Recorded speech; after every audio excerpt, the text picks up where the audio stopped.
La filosofía de la psicología es el estudio de los principios y métodos de la psicología, así como de la naturaleza de la cognición. Es un campo de estudio que se basa en la filosofía y la ciencia.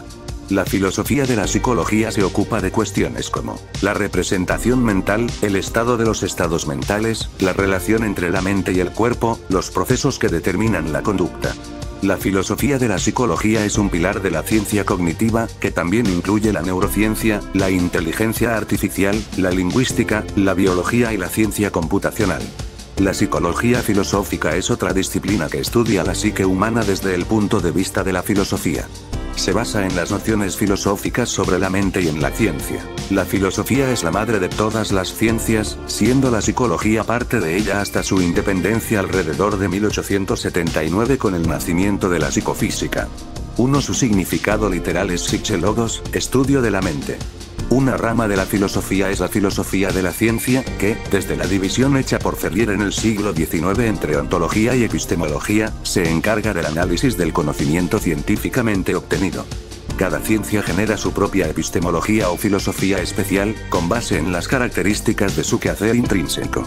Otras de las ramas de la filosofía que se relacionan con la psicología y la epistemología es la filosofía de la mente. En el caso de la psicología, según Jacob Robert Cantor, ha habido tres etapas de desarrollo de sus contenidos epistemológicos. Una primera ocupándose de entidades espaciales, como el alma. Una segunda en términos de orden organocéntrico mecanicista, como las variantes estímulo-respuesta y de procesamiento de información. Y una tercera, en que se abordan las interacciones complejas entre el individuo y su ambiente. Se ha llegado, pues, aparentemente, a un estudio sistémico del objeto de conocimiento. No obstante, no todas las corrientes de la psicología en vigencia practican ese enfoque sistémico de manera uniforme, debido a que parten de diferentes opciones epistemológicas en pleno debate. Tal y como Mario Bunge indica, se aprecia, como en otras disciplinas, una falta de consenso acerca del verdadero objeto de la psicología. De esta forma, se puede definir como el estudio de la conciencia, o el estudio de la conducta manifiesta. La mayor importancia de la cuestión del objeto en comparación con otras ciencias radica en el carácter transitorio de estadio protocientífico a científico. Los objetos de su campo de estudio son todos los animales que en circunstancias normales, son capaces de percibir y aprender, y solo ellos. Por lo que se deja fuera del ámbito de estudio a los animales que normalmente son incapaces de aprender, aquellos sin sistema nervioso, o con uno que no permita el aprendizaje, y se calificaría como objetos de estudios a todos los vertebrados superiores, mamíferos y aves, sobre todo. Los artefactos, incluso los dotados de inteligencia artificial, son excluidos por no tratarse de animales. En cuanto a la atención de las sociedades, Bunge considera que es legítimo estudiar la psicología de los individuos pertenecientes a diferentes sociedades, o los efectos de los grupos de pares y la presión de la masa sobre el individuo. Mas pretender que las totalidades sociales tienen una mente propia, es pura fantasía holística. Las diversas escuelas y sistemas de psicología son enfoques de los problemas psicológicos que a menudo se basan en filosofías diversas de la mente. Nota 1. Estos enfoques son más a menudo mutuamente incompatibles que complementarios. Además de esta fragmentación en escuelas, se presenta una división en diferentes campos o sistemas de problemas ante la imposibilidad de trazar una clara demarcación entre los distintos fenómenos psicológicos. Nota 2. Bunge afirma que solo la integración sobre la base de la neurofisiología puede arrojar un cuadro razonablemente completo y una explicación viable en términos de mecanismos. J. Smart apunta que el trabajo epistémico se sirve de a. un discurso analítico y metodológico acerca de la ciencia, y b. la utilización de la ciencia para resolver problemas considerados generalmente filosóficos. En tal sentido, constituye en primer lugar una práctica de vigilancia de las operaciones conceptuales y metodológicas de una práctica científica. 3. Así, puede decirse que el quehacer epistemológico no consiste de algo abstracto e indeterminado. Hay que tener claro que, como advierte Waldman, los filósofos de la ciencia no son filósofos en el sentido tradicional y tienen muy poco en común con los sistemas metafísicos totalizadores del mundo.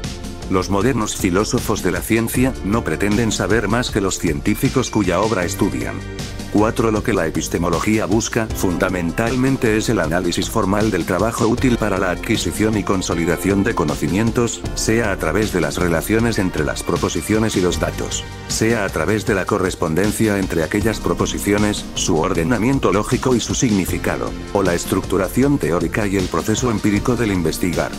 Por ello, no todos los temas abordados por la filosofía tradicional pueden ni deben ser materia de revisión a la luz de la ciencia, pues muchos podrían no ser sino embrollos verbales.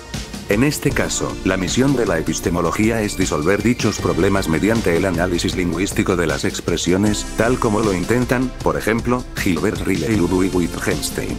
Se trata, en esos casos, de eliminar errores categoriales, aplicar indebidamente conceptos que provienen de un contexto a otro distinto, y aclarar la significación funcional del lenguaje ordinario en situaciones específicas. La epistemología tiene, pues, una misión precisa.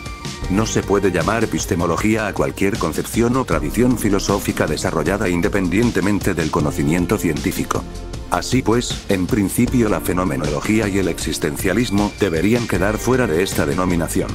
Solo la tradición de descuido epistemológico en psicología justifica la actual permisividad hacia semejantes enfoques. No todos los científicos tienen la suficiente capacidad para ser, a su vez, filósofos de su propia ciencia, pero sí pueden estar al día con las concepciones desarrolladas por especialistas, y tener un mínimo de motivación y preparación para poder discriminar entre buenas y malas filosofías. Como señala Mario Bunge, la concepción del mundo del hombre contemporáneo se funda sobre los resultados de la ciencia. El dato reemplaza al mito, la teoría a la fantasía, la predicción a la profecía. Hace un siglo, quien ignoraba la Ilíada era tildado de ignorante. Hoy lo es, con igual justicia, quien ignora los rudimentos de la ciencia. 5. Objetividad vs. subjetividad. Editar. No puede haber una epistemología de la subjetividad.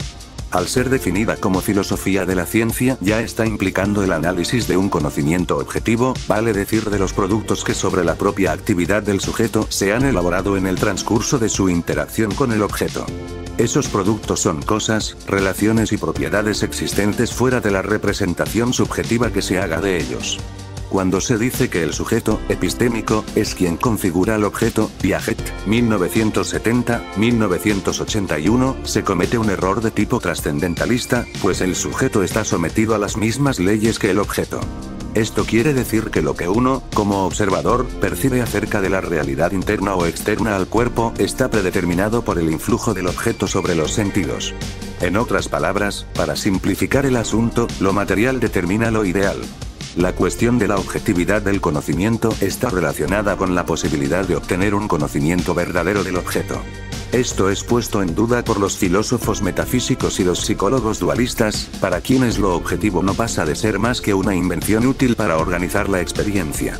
El significado de las cosas sería, según esto, dependiente de la manera en que el científico filtre la información a ciertos sistemas de procesamiento subjetivo. Lo que se obvia en este tipo de análisis es que se puede conocer el objeto actuando sobre él. Cuando se interactúa con un fenómeno se aprehenden a. Las relaciones de interdependencia que lo ligan a otros fenómenos, y b. Las regularidades de su ocurrencia en función a la totalidad estructural que las define.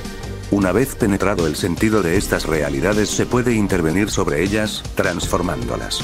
Asimismo, se puede describir el proceso de confirmación de tal veracidad enumerando las operaciones empíricas y racionales que se llevan a cabo, pudiendo replicarlas en cuanto sea necesario e incluso confrontarlas con otras observaciones. La obra de Thomas Kuhn, 1962-1982, sobre el carácter no acumulativo del progreso científico y la inconmensurabilidad de las teorías también introduce una nota de subjetividad y racionalidad a la epistemología. El tránsito de un paradigma a otro se produciría como corolario de una revolución conceptual que sustituye un viejo consenso acerca de ciertas verdades científicas por otro nuevo e incomparable con el anterior.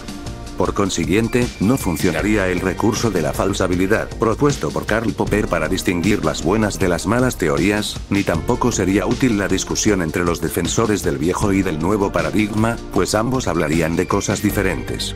Para Kuhn, la refutabilidad de una teoría solo se conoce cuando ésta ya fue refutada. El progreso en la ciencia se da únicamente bajo la suposición de una mayor explicabilidad de los fenómenos a cargo del nuevo paradigma, pero sin llegar a tener necesariamente una mejor correspondencia con la realidad que pretende explicar. Al margen de su gran impacto epistemológico, la perspectiva kuhniana subvierte las ideas de verdad objetiva y de progreso del conocimiento, a la vez que descarta criterios de evaluación objetiva de las teorías, haciendo difuso el límite entre ciencia y pseudociencia. Bunge, 1983. La ciencia no pasaría de ser una práctica tan intrascendente para la transformación de la realidad como la magia y la mitología. Antes que Kuhn, Gaston Bachelard, 1971-1974, había anticipado la noción de corte epistemológico para designar entre otras cosas la revisión y reformulación de los axiomas fundamentales de una ciencia ya constituida. Esta recurrencia parece hacer plausible la explicación del por qué a veces una concepción generalizada pierde terreno frente a otra. En psicología se ha querido ver la contraposición entre conductismo y cognitivismo como la plasmación de las tesis del corte y de la revolución científica, como cambio de paradigma, mas la situación actual no muestra un predominio aplastante ni mucho menos a favor de un nuevo paradigma, pues la coexistencia de varios enfoques sigue siendo evidente. Saber y hacer editar. La definición más ostensiva de la teoría es la de un saber organizado que se abastece de la práctica, es decir del hacer empírico, mientras que este también se guía en parte por el saber previo. Los avatares históricos sociales, y con ellos la división del trabajo y la influencia de la teología, sembraron la discordia entre saber y hacer, legando a la posteridad un problema que se manifiesta hoy agudamente. El pensador chino Mao Zedong, 1937-1981, se ocupa suficientemente de cómo la teoría se abastece de la práctica y cómo la práctica retroalimenta la teoría, eliminando ideas metafísicas acerca de que una puede vivir sin la otra, o de que ambos quehaceres son incompatibles. Eso no quiere decir que no sea posible una práctica científica progresista independiente de la teoría o de la especulación filosófica explícita. De hecho, la mayoría de avances empíricos y tecnológicos en todas las disciplinas humanas parecen haberse dado en condiciones de ignorancia o confusión conceptual acerca de los presupuestos epistemológicos que directa o indirectamente propiciaron la solución a muchas demandas sociales. Tomasini, 1994. Sin embargo, la pregunta es, ¿cuánto más podría haberse avanzado de haber tenido en cuenta esos presupuestos? ¿Cuánto tiempo y cuánta teoría y práctica inútiles podrían haberse ahorrado aclarando problemas conceptuales antes de aplicar?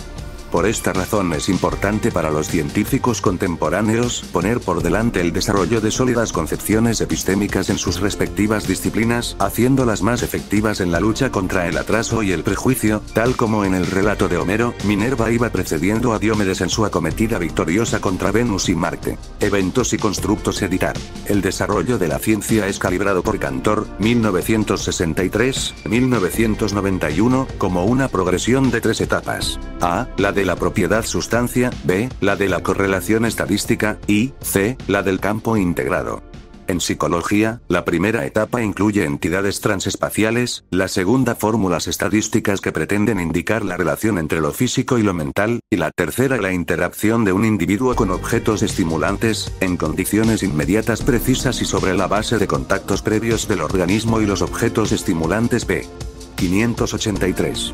Este enfoque filosófico de la tercera etapa supera el holismo y el atomismo de las explicaciones anteriores para servir a una visión estructural donde el todo es producto de interacciones formadoras, pero estas a su vez tienen significación solo en tanto se conceptualicen en función global. Montgomery, 2000. Para llegar a esta última etapa, fue necesario mucho esclarecimiento epistémico en cuanto al problema de la confusión entre eventos y constructos. Gran parte de los errores científicos se originan en dicha confusión. De manera muy simplificada, los eventos son lo que sucede, mientras que los constructos son las interpretaciones de lo que sucede, sean elaboradas o espontáneas.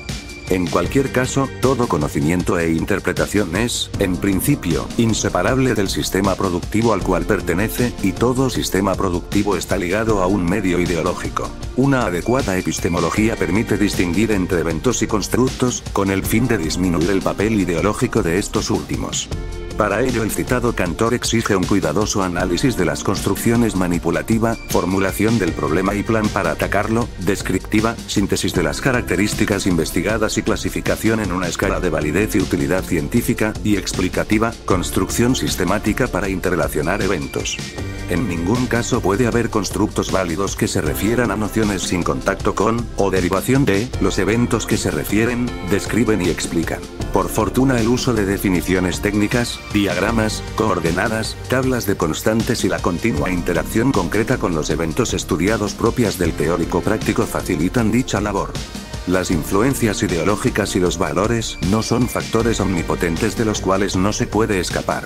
Esas condiciones pueden ser manejadas, cuando el psicólogo científico está preparado epistemológicamente para asumir la tarea de distinguir los eventos de los constructos.